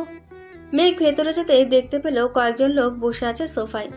মেঘ ফারুক সাহেবের কাছে গিয়ে বলতে লাগলো, আঙ্কেল, আমাকে এত জরুরিভাবে ডেকেছেন, কিছু কি হয়েছে? না, কিছু হয় নাই, বসো, এইখানে তোমার সাথে কিছু কথা আছে। আচ্ছা, ফারিয়াকে কেমন লাগে তোমার? হঠাৎ এইসব কথা বলতেছেন কেন আমাকে? আমি তো কিছুই বুঝতেছি না। এসব কথা বলতেছি তার একটা কারণ আছে। আগে বলো, ফারিয়াকে কেমন লাগে তোমার? দেখতে শুনতে তো ফারিয়া আপু অনেক ভালো। আপুর বিয়ে দিবেন নাকি কারো সাথে? তেমনটাই ধরতে পারো। এখন আমরা চাচ্ছিলাম তোমার সাথে ফারিয়ার বিয়েটা দেওয়ার জন্য, যদি তুমি রাজি থাকো। না আঙ্কেল, এটা কখনোই সম্ভব না। আমি আপনার নুন খেয়েছি, এখন আপনার বড় জিনিসটা আমি নিতে পারবো না। আর ফারিয়া আপুও আমাকে পছন্দ করে না। ফারিয়া পছন্দ করুক আর নাই করুক তাতে আমার কোনো যায় আসে না। তোমার সাথে ফারিয়ার বিয়ে দেবো, এটা শেষ কথা। আঙ্কেল, সবসময় ভুল সিদ্ধান্ত নেবেন না, এতে 2 জনের জীবনটাই নষ্ট হতে পারে। আপনি ফারিয়া আপুর সাথে কথা বলেন, আপু যদি রাজি থাকে তাহলে আমারও বিয়ে করতে আপত্তি নেই। আর আমি কালকে আমাদের বাড়িতে যাব, দেখি যদি আমার নামে মিথ্যা অপবাদটা যদি ছাড়াতে পারি তাহলে একটা চিন্তা থেকে মুক্তি পাবো। যতদিন এই মিথ্যা অপবাদ থেকে না বের হতে পারতেছি ততদিন পর্যন্ত এইসব আজেবাজে চিন্তা আমার মাথায় ঘুরতেই থাকবে। সেটা যাও, আমার সমস্যা নাই, তবে আমি আসলেই ফারিয়ার সাথে তোমার বিয়ে দেব, আর যাই করো না কেন। আগে আপনি আপুর সাথে কথা বলেন, এরপর আমিও আপুর সাথে কথা বলবো। যদি আপু রাজি থাকে তাহলে বিয়েটা হবে, আর রাজি না থাকলে বিয়ে করব না। আচ্ছা, তুমি যেটা বললে ওইটা হবে, তোমাকে এত জোর করব না। মেঘ বাইরে চলে আসলো। গাড়িটা নিয়ে তাদের গ্রামের বাড়ির উদ্দেশ্যে রওনা দিল। প্রায় 5 ঘন্টা পর মেঘ তাদের গ্রামে এসে পৌঁছায়। হাঁটতে হাঁটতে চলে গেল তাদের বাড়ির সামনে। দাঁড়িয়ে দাঁড়িয়ে ভাবছে সবার বাসার ভেতরে ঢুকবে কি ঢুকবে না। এমন সময় পেছন থেকে একজন বলে উঠল, এই ছেলে কি চাই তোমার এইখানে? মেঘ পেছনে ফিরতেই দেখতে পেল তার বাবা দাঁড়িয়ে আছে, শরীরে পুরনো একটা পাঞ্জাবি আর ছেঁড়া লুঙ্গি। এটা দেখে বলতে লাগলো, আচ্ছা, এই বাড়িতেই তো মেঘ থাকতো, তাই না? যে 9 বছর আগে এই বাড়ি থেকে তাকে মিথ্যা অপবাদ দিয়ে বের করে দেওয়া হয়েছে। বাবা, কিন্তু তুমি কি? তোমাকে তো চিনলাম না, আগে কখনোই তোমাকে দেখি নাই এইখানে। আসলে আমি আপনার ছেলের বন্ধু। বছরখানেক আগে তার সাথে দেখা হয়েছিল। সে বলেছে এই বাড়িতেই থাকে, তাকে একটু দেখে দেন তো। সে তো কখনোই এই বাড়িতে আসে নাই। আমরা আমাদের নির্দোষ ছেলেকে একটা মেয়ের কারণে বাড়ি থেকে বের করে দিয়েছি, তাই আল্লাহ আমার উপর নারাজ হয়ে যান। আমাদের অফিস যা ছিল সব কিছু নিলামে উঠে গেছে, এখন শুধু থাকার মতো এই বাড়িটাই আছে। কবে জানি লোকেরা এই বাড়িটাও নিয়ে নেয়। আচ্ছা, তুমি ভিতরে আসো, বাইরে দাঁড়িয়ে থেকে কথা বলতে হবে না। মেঘ ভেতরে গিয়ে দেখতে পেল তার মা বিছানায় শুয়ে আছে, মাঝে মাঝে কাশি দিয়ে উঠতেছে। এটা দেখে মেঘ আবারও তার বাবাকে বলতে লাগলো, ওনার কি হয়েছে? এইভাবে শুয়ে আছে কেন? আর ডাক্তার দেখান নাই ওনাকে? ডাক্তার যে দেখাবো সেই টাকা নেই আমাদের কাছে। 1 মাস ওষুধ খাওয়াতে পারলে পরের মাস আর ওষুধ খাওয়াতে পারি না। কে এসেছে গো আমাদের বাড়িতে? মেঘের বন্ধু এসেছে, উনি নাকি বছরখানেক আগে মেঘকে দেখেছে। বাবা, তোমার দুটো পায়ে পড়তেছি, তুমি আমার ছেলেকে ফিরিয়ে এনে দাও। আমরা ভুল বুঝে আমাদের ছেলেকে বাড়ি থেকে তাড়িয়ে দিয়েছি। চিন্তা করবেন না, মেঘ বাড়িতে ফিরে আসবে। এই নেন, বাজারে যত দেনা পাওনা আছে সবাইকে টাকা দিয়ে মাংস কিনে নেন। খাওয়া দাওয়া শেষ করে এরপর ওনাকে নিয়ে হাসপাতালে যাব। আমাকে এত টাকা দিতেছো, পরে ফিরিয়ে দিব কি করে বাবা? আমি তো কাজ কাম করতে পারি না আগের মতো। আপনার ফিরিয়ে দিতে হবে না, ধরে নেন আমি আপনার ছেলে মেঘ। এখন বাজারে যান। মেঘের আব্বু চলে গেল বাজারে। এদিকে মেঘ তার মায়ের পা ধরে কান্না করে দিল আর বলতে লাগলো, আম্মু, আমাকে মাফ করে দিয়েন। আমি এতদিন আপনাদের কাছে আসতে পারি নাই। আপনি অসুস্থ সেটাও জানি না। মেঘ বাবা, তুই এসেছিস? আয় বাবা, আমার বুকে আয়। তোর জন্য এতটি বছর অপেক্ষা করেছিলাম, ভেবেছিলাম তুই হয়তো মরে গেছিস। আজকেই তোমাকে হাসপাতালে নিয়ে যাব। আর আমি যে মেঘ এটা আব্বুকে বলো না, একদিন আব্বু সব নিজে জানতে পারবে আমার পরিচয়। তুই এইখানে বস, আমি রান্নার সকল কিছু রেডি করতেছি। অনেক দূর থেকে এসেছিস মনে হচ্ছে। তোমার কোনো কাজ করতে হবে না, আমি একাই করতে পারবো। তুমি শুয়ে থাকো আর বলে দাও কোথায় কি কি রাখা আছে। রান্নাঘরে সব কিছু রাখা আছে, গিয়ে দেখ। মেঘ চলে গেল রান্নাঘরে। সকল কিছু রেডি করে তার মায়ের কাছে আসতেই দেখতে পেল একটা মেয়ে বসে বসে কান্না করছে আর বলছে, আন্টি, আমাকে মাফ করে দিয়েন। আমার জন্য আপনাদের আজকে অবস্থা। মেঘের নামে যদি এত বড় মিথ্যা অপবাদ না দিতাম তাহলে হয়তো কোনোদিন এমন অবস্থা হতো না। ঋতু, তুমি এইখানে? মেঘের কথা শুনে ঋতু পেছনে ফিরতেই দেখে মেঘ। আগের থেকে মেঘ অনেক সুন্দর হয়েছে আর একটু মোটা হয়েছে। ঋতু মেঘকে না চিনতে পেরে বলতে লাগলো, কি আপনি? আর এইখানে কি করেন? আন্টি, উনি কে? আর এই বাসায় কখন এসেছে? ও হচ্ছে মেঘের বন্ধু, আমাদের দেখতে এসেছে। তা বাবা, রান্নার সকল কিছু পেয়েছো তো? সকল কিছুই আছে। তা আপনার নামেই বুঝি ঋতু মেঘকে মিথ্যা অপবাদ দিয়ে বাড়ি থেকে বের করে দিয়েছেন? আমি ওই মেঘকে মিথ্যা অপবাদ দিয়ে বাড়ি থেকে বের করে দিয়েছি। আচ্ছা, আপনার সাথে কি মেঘের দেখা হয়েছে? দেখা হয়, আমাকে পাঠিয়েছে ওনাদের নিয়ে যাওয়ার জন্য। মেঘ কথা বলছে এমন সময় মেঘের বাবা ঘরে ঢুকতে ঢুকতে বলতে লাগলো, জানো, আমার ছেলে নাকি এই এলাকায় এসেছে। বাজারে গিয়েছিলাম, তখন সবাই বলতেছে মেঘ এইখানে এসেছে। হয়তো এসেছে। তোমরা এখন রেস্ট নাও, আমি রান্না করে গিয়ে। আন্টি, আপনার রান্না করতে হবে না, আমি রান্না করে নিয়ে আসছি। আঙ্কেল, আমার কাছে বাজারগুলো দেন। ঋতু বাজারগুলো নিয়ে চলে গেল রান্নাঘরে। এদিকে মেঘ আস্তে আস্তে তার বাবার পায়ের কাছে বসে পা জড়িয়ে ধরে বলতে লাগলো, আব্বু, আমাকে মাফ করে দিও। তোমার কাছে আমার পরিচয়টা লুকিয়ে রেখেছিলাম। আরে বাবা, কি করতেছো? আমার পা ছাড়ো তুমি। আর তোমার কি হয়েছে বলো তো আমাকে। আব্বু, আমি আপনাদের ছেলে মেঘ। বাজারের লোকেরা ঠিকই বলেছে, আমি এসেছি। মেঘ বাবা, তুই এসেছিস? এই বলে মেঘের আব্বু মেঘকে জড়িয়ে ধরে কান্না করে দিল। কিছুক্ষণ পর মেঘ রান্নাঘরের দিকে তাকাতেই দেখতে পেল ঋতু রান্না করছে। কান্না করে কি হবে বলুন? আমি আপনাকে খুব ভালোবাসতাম, আপনি ভালোবাসার এই পরিণতি দিয়েছেন আমাকে। মেঘ, আমি তোমার পায়ে পড়ছি, প্লিজ আমাকে মাফ করে দাও। আমি যা করেছি অনেক ভুল করেছি। তোমাকে হারিয়ে আমি এখন নিঃস্ব হয়ে গেছি। নিঃস্ব হয়েছেন তাতে আমার কিছু যায় আসে না। আমাকে দেখছেন, এখন আপনি চলে যেতে পারেন। আপনার আর এইখানে কোনো প্রয়োজন নেই। বাকি রান্না আমি নিজেই করে নিতে পারবো। মেঘ, আমার লাস্ট কথাটা শোনো, আমাকে মাফ করে দাও। তোমার সাথে যেটা করেছি এটার জন্য আল্লাহ আমাকে শাস্তি দিয়েছেন। আমার ব্লাড ক্যান্সার, আর মাত্র 2 দিন এই পৃথিবীর অতিথি আমি। কি বলতেছ এইসব ঋতু? যা বলেছি একদম ঠিক বলেছি। আর মাত্র 2টা দিন আমি এই পৃথিবীতে থাকবো। ডাক্তাররা বলেছিল যদি অপারেশন করাতাম তাহলে ঠিক হয়ে যেতাম। আমার শাস্তি আমি পেয়েছি। তোমার কিছুই হবে না ঋতু। আমি যতদিন বেঁচে আছি কাউকে মরতে দিব না। খাওয়া দাওয়া করে নাও, এরপর তোমাদেরকে নিয়ে আমি ঢাকা যাব। ঢাকা গেলেও আমাকে বাঁচাতে পারবে না, আর মাত্র দিন রয়েছে।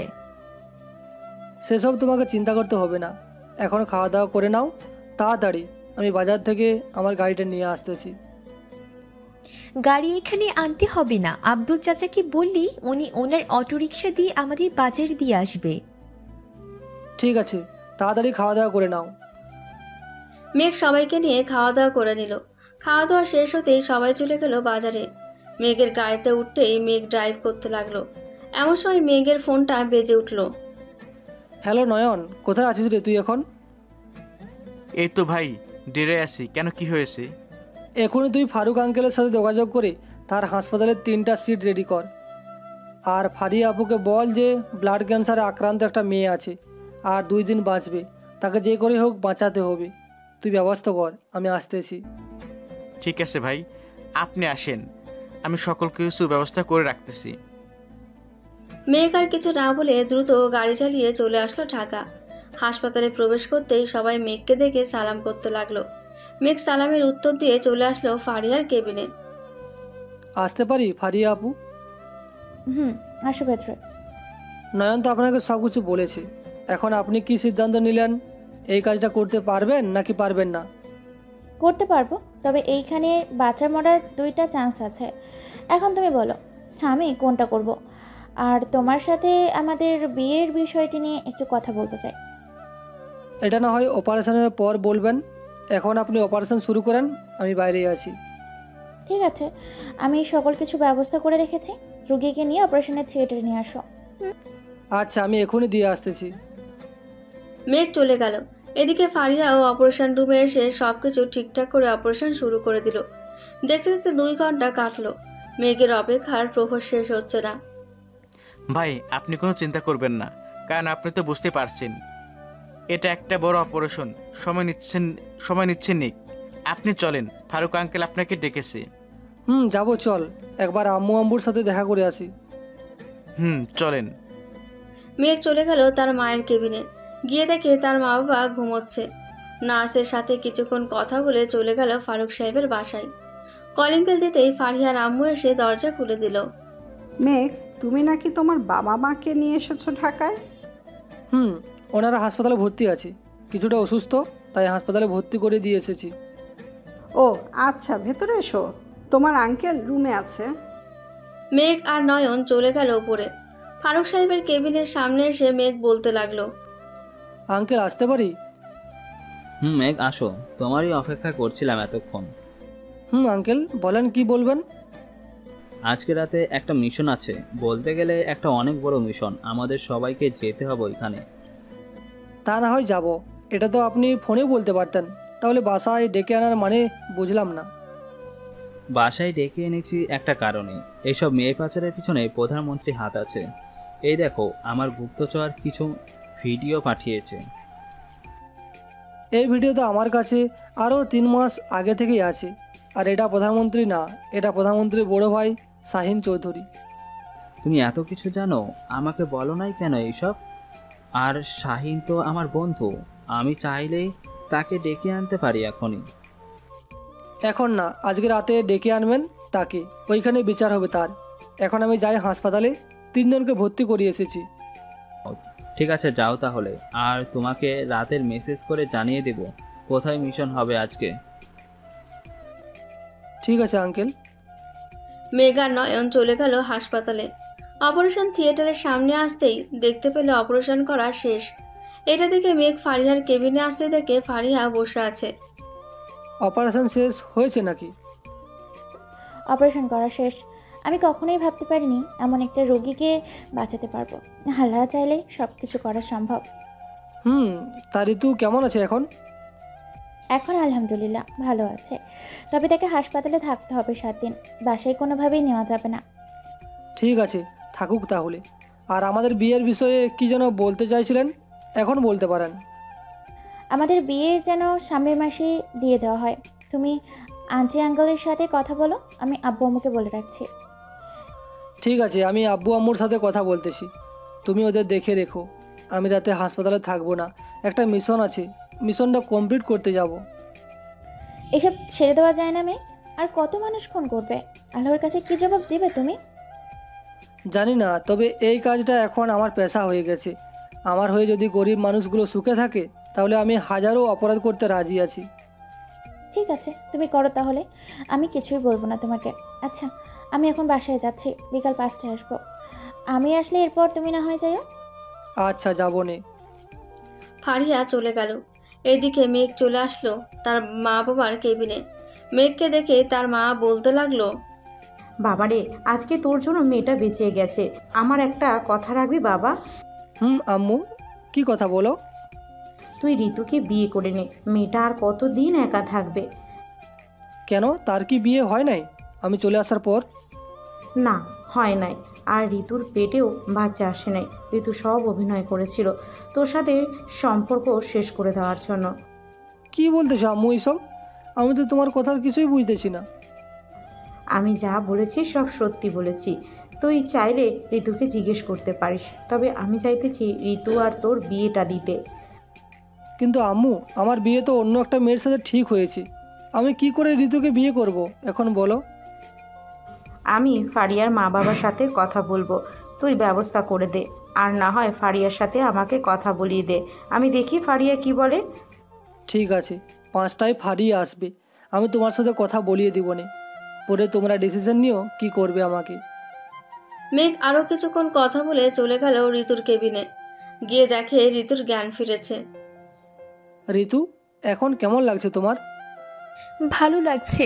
আমি যে বেঁচে ফিরবো কখনো ভাবতেই পারি না। এটা আল্লাহ আমাকে বাঁচিয়ে দিয়েছে শুধু তোমার জন্য।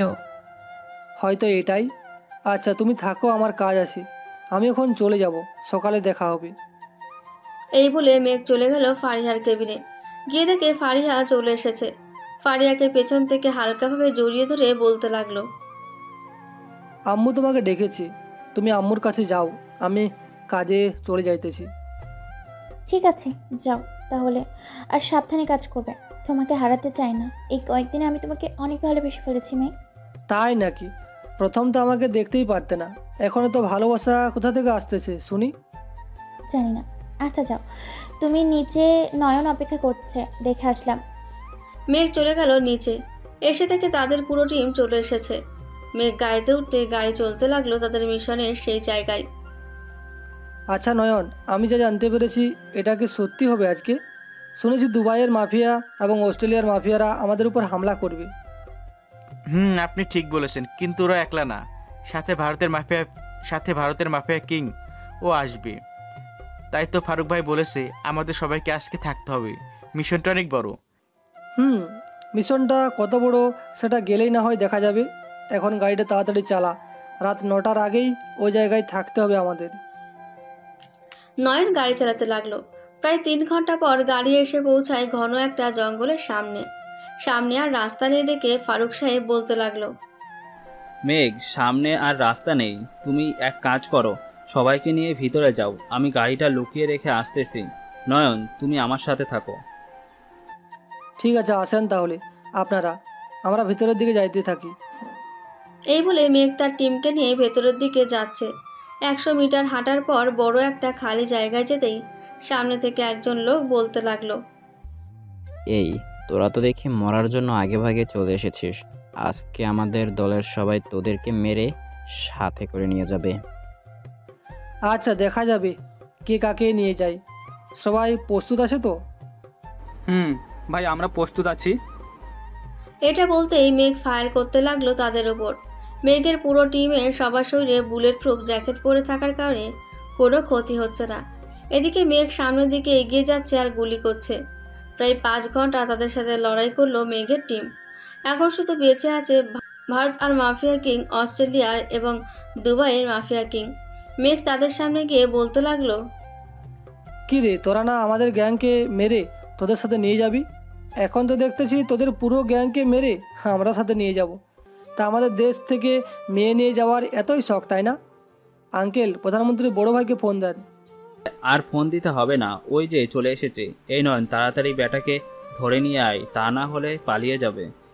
ঠিক আছে ভাই, এখনই যাইতেছি। আপনারা সবাই এইখানে রেস্ট করেন। নয়ন দৌড়ে গিয়ে প্রধানমন্ত্রীর বড় ভাই রাশেদকে ধরে নিয়ে আসলো। এই তোরা আমাকে ধরে নিয়ে এসেছিস কেন এইখানে? আমাকে ছেড়ে দে, তা না হলে আমার ভাই তোদের সবগুলোকে খুন করে মারবে। আরে শালা, আমাদের মারার আগে তোর মুন্ডুটা নিয়ে নিবে, দেখে নিস। ওই যে তোর ভাই আসতেছে। প্রধানমন্ত্রী মেঘের সামনে এসে তার ভাইয়ের বুকে দিল সজোরে লাথি। রাশেদ 2 হাত পেছনে গিয়ে পড়ল। কুত্তার বাচ্চা, এতদিন শুধু প্রমাণের অপেক্ষায় ছিলাম কোন দিন তোকে নিজের হাতে মারতে পারবো। আমার বাসায় থেকে আমার নুন খেয়ে আবার আমার দেশের মানুষের ক্ষতি করিস। এই কে কোথায় আছিস? গাড়ি থেকে তলোয়ারটা নিয়ে আয়, আজকে ওর ঘাড় থেকে মুন্ডুটা আলাদা করে ফেলবো। নয়ন গাড়ি থেকে তলোয়ারটা এনে দিতেই প্রধানমন্ত্রী তার ভাইয়ের গলায় দিল সজোরে কোপ। ঘাড় থেকে মাথাটা সাথে সাথে আলাদা হয়ে গেল। খুশি হয়েছেন তো আপনার ভাইকে মেরে? আমার চাইতে আর বেশি কি খুশি হবে মেঘ? এই কুত্তার বাচ্চাদের জন্য দেশ থেকে মেয়ে পাচার হচ্ছে। আর কোনো কুত্তার বাচ্চার সাহস পাবে না এই বাংলাদেশ থেকে মেয়েদের পাচার করতে। আপনার ভাইকে শাস্তি দিয়েছেন, বাকি 3টাকে না হয় আমরা দিই। আপনার তলোয়ারটা আমাকে দেন। মেঘ প্রধানমন্ত্রীর হাত থেকে তলোয়ারটা নিয়ে ভারতের মাফিয়া কিংয়ের ঘাড়ে দিল এক কূপ। সাথে সাথে মাথাটা মাটিতে পড়ে গেল। এক এক করে বাকি 2টারও এমন করেছে নয়ন আর ফারুক সাহেব। মেঘ, এখন চলো বাসায় চলে যাই, প্রশাসনের লোকেরা এসে লাশগুলো নিয়ে যাবে। চলেন, সকাল তো হয়ে এসেছে। মেঘ এবং বাকি সবাই বাসায় চলে গেল। সকালে মেঘ রুমে বসে আছে, এমন সময় ফারিয়া মা রুমে প্রবেশ করে বলতে লাগলো, মেঘ, আমি এইসব কি শুনছি? তুমি নাকি 2টো বিয়ে করবে? মানে কি বলতেছেন আন্টি? আমি 2 বিয়ে করব কি হবে? তুমি নাকি ফারিয়া আর ঋতুকে বিয়ে করবে, এই কথা কি সত্যি? আন্টি, আমি এসব কিছু জানি না। এখন ফারিয়া যা বলবে আমি তাই করব। যদি সে বলে ঋতুর সাথে থাকবে, আমার 2 বউ হয়ে আমি রাখতে পারবো। ঠিক আছে, সবাইকে নিয়ে বাসায় এসো, এরপর সবাই একসাথে বসে কথা বলা যাবে। দেখি ফারিয়া কি বলে। আন্টি, এখন তাহলে আমি যাই, হাসপাতালে যাব একটু। মেঘ চলে গেল হাসপাতালে। এসে দেখে ঋতু এখন হাঁটাচলা করতে পারে। মেঘ ঋতুর কেবিনে ঢুকতেই দেখতে পেল সবাই বসে আছে কেবিনে। ফারিয়া, ঋতুকে নিয়ে বাসায় চলে যাবে নাকি আজকে? এখন যেহেতু কোনো সমস্যা হচ্ছে না, তাহলে নিয়ে যাওয়া যাবে। তুমি ব্যাগ গুছিয়ে রাখো, আমি রিলিজপত্র নিয়ে আসতেছি। ঠিক আছে, যাও তাহলে। ফারিয়া চলে গেল তার কেবিনে। এদিকে মেঘ সকল কিছু গুছিয়ে রেখে দিল। প্রায় 30 মিনিট পর ফারিয়া এসে বলতে লাগলো, মেঘ, তুমি আব্বু আমাকে নিয়ে গাড়িতে বসো, আমি ঋতুকে নিয়ে আসছি। ঠিক আছে। মেঘ চলে গেল নিচে। এদিকে ফারিয়া আর ঋতু লিফট দিয়ে নিচে নামতেই দেখতে পেল মেঘের সাথে পুলিশ কথা বলছে। চলুন দেখে আসি পুলিশ কি কথা বলছে মেঘের সাথে। মেঘ, গতকালকে রাতে একটা মিশন করেছো তোমরা। ওইখানে প্রায় 200 জনের লাশ পাওয়া গেছে এবং 4 জনের মাথা কাটা লাশ পাওয়া গেছে। এসআই সাহেব, আমরা যখন খুন করছিলাম তখন প্রধানমন্ত্রী ছিল ওইখানে। যদি কিছু ইনফরমেশান লাগে তাহলে আমাকে বলেন, আমি ইমেল করে পাঠিয়ে দেবো সকল ইনফরমেশান। ঠিক আছে, যাও তাহলে এখন বাসায়।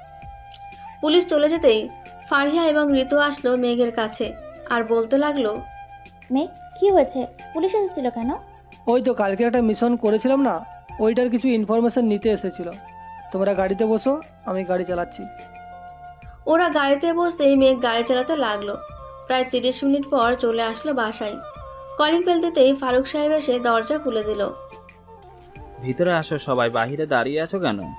মেঘ সবাইকে নিয়ে ভেতরে চলে গেল। দেখতে দেখতে কেটে গেল 10টি দিন। এখন ঋতু পুরোপুরিভাবে সুস্থ আছে। রাতে সবাই খাওয়া দাওয়া করে বসে বসে টিভি দেখতেছে।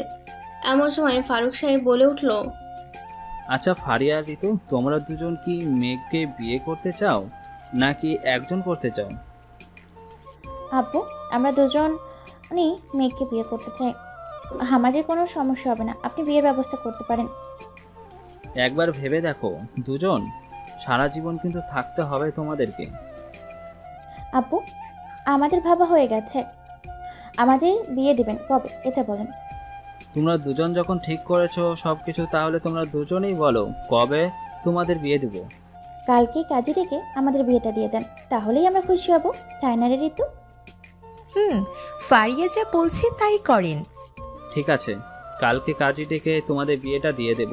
এখন তোমরা ঘুমাও, যাও, অনেক রাত হয়ে গেছে। মেঘ আগেই ঘুমাতে চলে গেছে।